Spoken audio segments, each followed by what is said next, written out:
Now, your forecast first, sponsored by Matex Heating, Cooling, and Plumbing.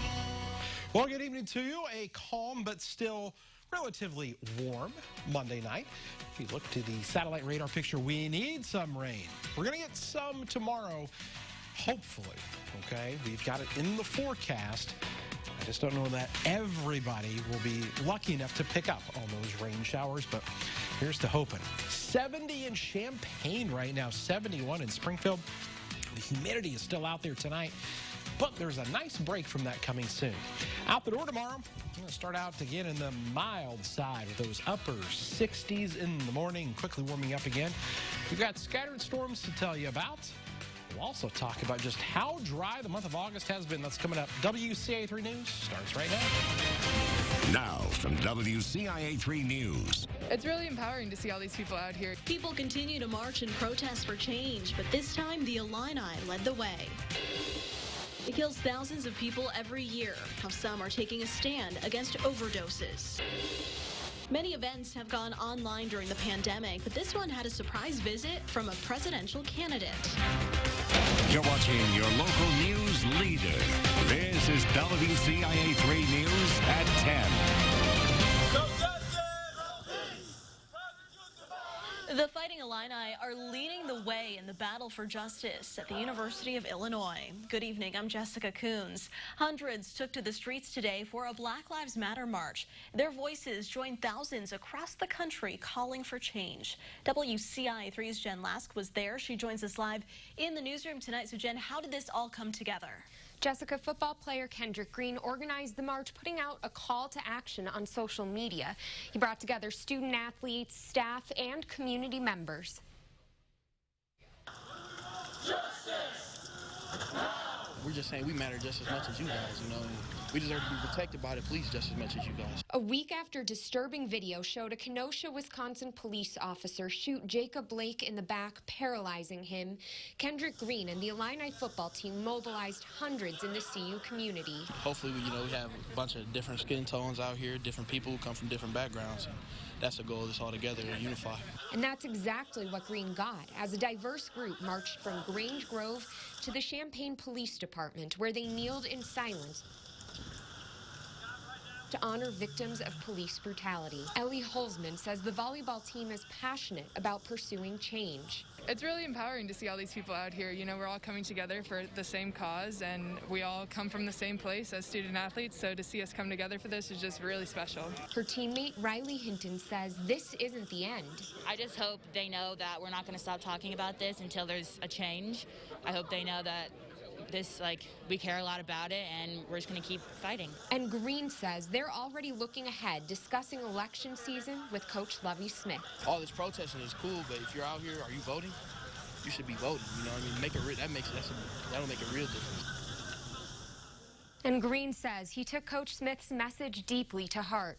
The 21-year-old will be a first-time voter this November and hopes more young people join him. Live in the newsroom, Jen Lask, WCIA3, your local news leader. All right, Jen, thanks so much. Early voting begins September 24th. The same day mail-in ballots will begin going out. You can find directions to apply for those ballots right now by visiting your county clerk's sites. Election day is November 3rd. Decatur police are investigating after two people were shot this afternoon. It happened on South Webster Street near East Cleveland Avenue. Police say two men were hurt. They went to the hospital, but no word on how they're doing tonight. Police say they don't have any suspect information. They're also investigating after two people were shot on the same street last night.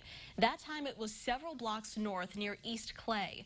A 21-year-old man and a 26-year-old woman went to the hospital. If you know anything about either shooting, you should call police or Crime Stoppers.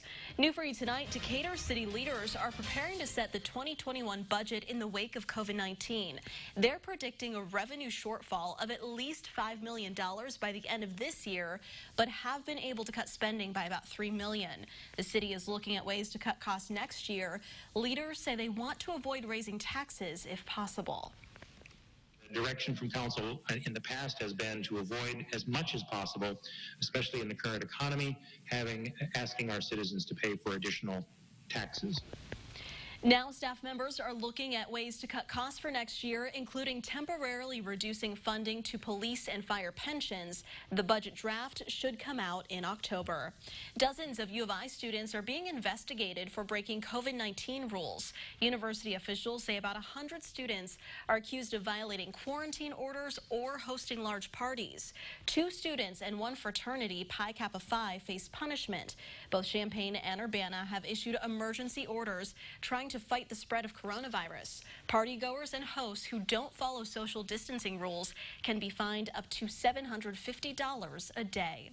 There are more than 1,600 new cases of COVID-19 in Illinois, but the positivity rate has dropped. It's now 4.1%. There are now over 235,000 cases. 7 more people have died. There are over 8,000 deaths from coronavirus across the state. Today is recognized as National Overdose Awareness Day, and tonight we share the story of a mother whose daughter died at a young age because of a drug addiction. WCIA3's Jennifer Jensen shows us how it's impacted her life after her daughter's death. You know, nobody grows up thinking, I want to be an addict. October 14th, 2017 is a day Stacy Welch will never forget. I lost my daughter, Shaylin, to an accidental heroin overdose. A 4-year drug addiction ended in her death at 22 years old. She started experimenting with drugs right out of high school. Welch thought her daughter had her whole life ahead of her. Like many others who struggle with this, Shaylin's addiction spiraled. She went to meetings.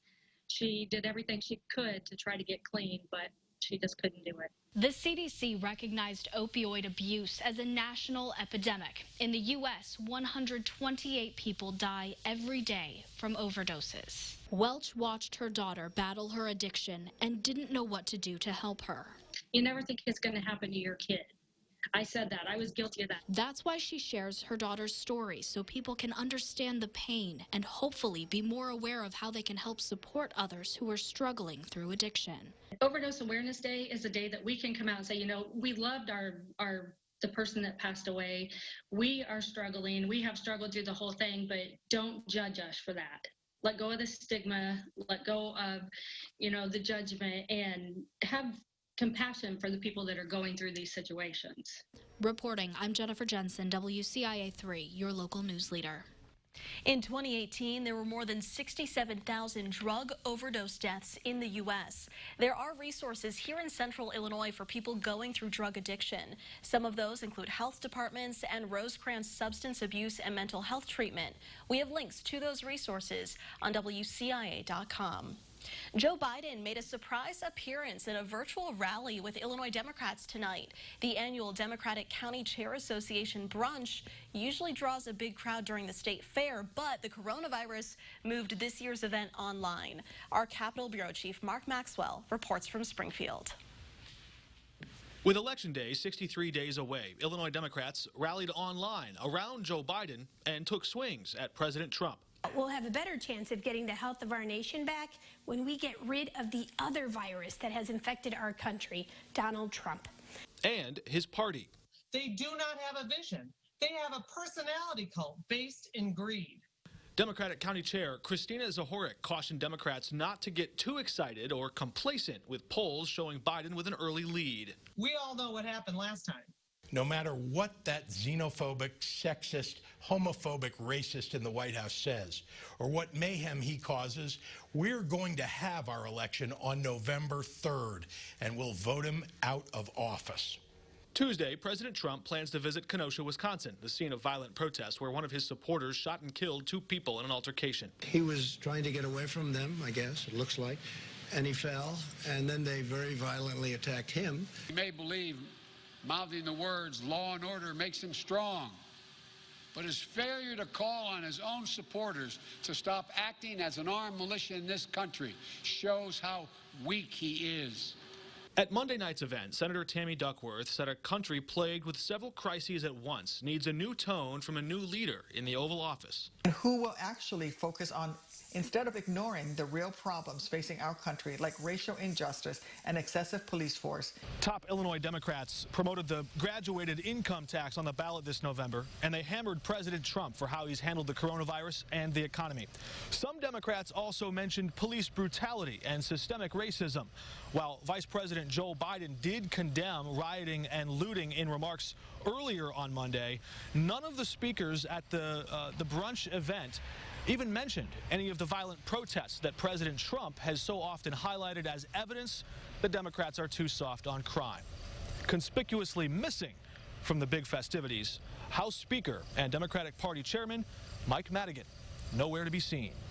Reporting in Springfield, Mark Maxwell. COVID-19 means a lot of changes for people this year, including training for one ROTC program. Plus, farmers have had a rocky year, why things could be looking up. And later, we told you the Illini marched today, why they say they wanted to show people they're more than just athletes.